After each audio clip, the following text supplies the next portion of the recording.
Friends, in this episode, we're going to share an update about the May 2021 Visa Bulletin. I check practically every day and I didn't see it yesterday, so it must have come out today. Now, here's what's going on. I want to share an update on exactly what has changed from the previous month, the April 2021, to the May 2021. So, just looking here on the employment based, and to give you an idea on the for the chart B, if you're following this, okay, we're gonna have a link to the Visa Bulletin in our description box below. But for the employment base, we'll talk about that first. All right, so the chart B, nothing has changed. Okay, I'm just quickly looking at it. So a lot of it is still a lot of different categories. Even Mexico and Philippines, it shows current. Okay, so that's really good. Okay. Um, Okay, this should show C for you, current. All right, so that's a good thing, my friends. But let's see here. In terms of final chart A, you need to know this too, though. But chart A, there has been some changes, and that is, for example, for case of India, EB2, EB3, EB, and for other workers under EB3, that has changed from April 2021. Visa Bulletin, it showed May 2010 for EB2, and now it shows August 2010.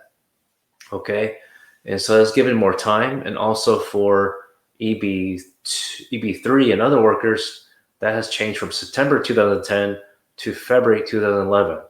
All right, and then for Mexico, EB4 and religious workers, that has changed from by 1 month, February 2019 to March 2019. All right, and then for El Salvador, Guatemala, Honduras, EB4 and certain religious workers have changed by 1 month as well, from August to September 2018. Otherwise, it appears that everything else has remains the same. But otherwise, if you're considering to file for employment-based petition, right now is a great time to file for a great residence status. Okay, so if you're watching this and you're an employee or your employer and you're considering to hire international workers, or even if they're here on OPT right now, there is a way to file for green card status. And no, it's not as simple, just file for one form.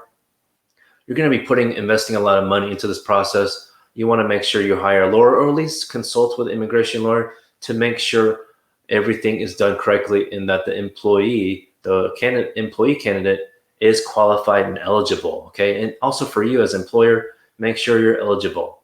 All right, so for the most populated countries on the Visa Bulletin, it does show C as current. And what does that mean? A lot of people ask us this. C, current, means that you can file the petition I-140 and also the adjustment of status application both at the same time. So that is wonderful news, friends. Who knows how this can change for any particular country, but that's something to keep note of.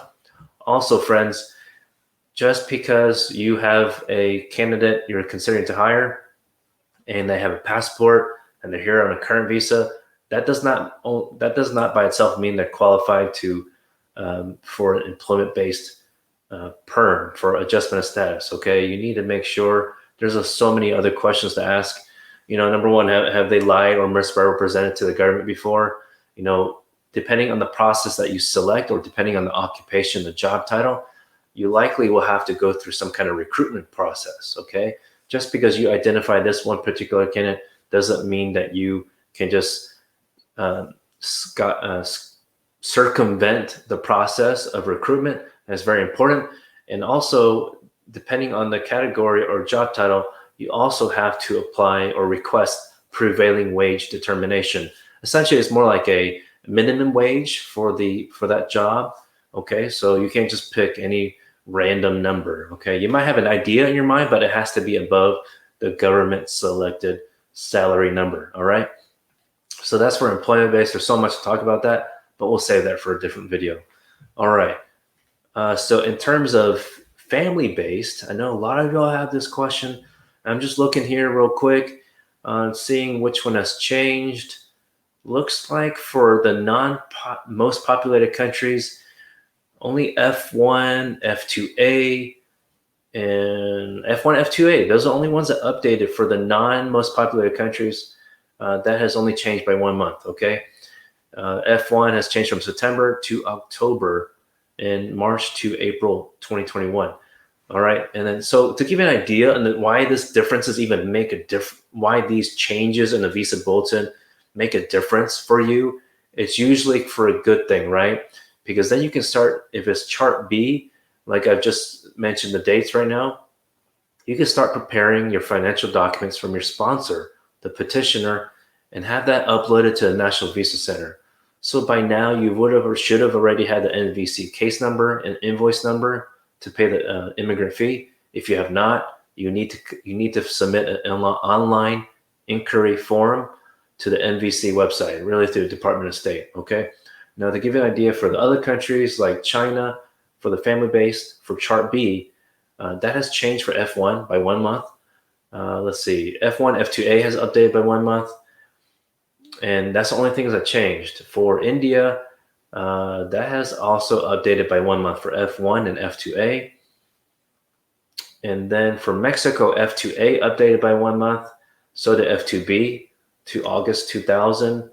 And those are the only ones, okay? Like F4, a lot of y'all I know are waiting so long for F4 for Mexico and Philippines. For the Philippines, that only updated by 2 months to July 2003. But Mexico, it has a prior date of F4 May 8th to 1999. That is a long time. That is 21 freaking years. That is a long time. Philippines, you're updated F1 from September to November, so that's about 2 months, 2013. Philippines is updated March to April by 1 month for F2A. F2B has been updated from November 2012, there's a big one, all the way to January 2013. So that's what, 2 to 3 months, that's great. And then May to July, 2 months updated for F3 and F4 for the Philippines. Okay, friends?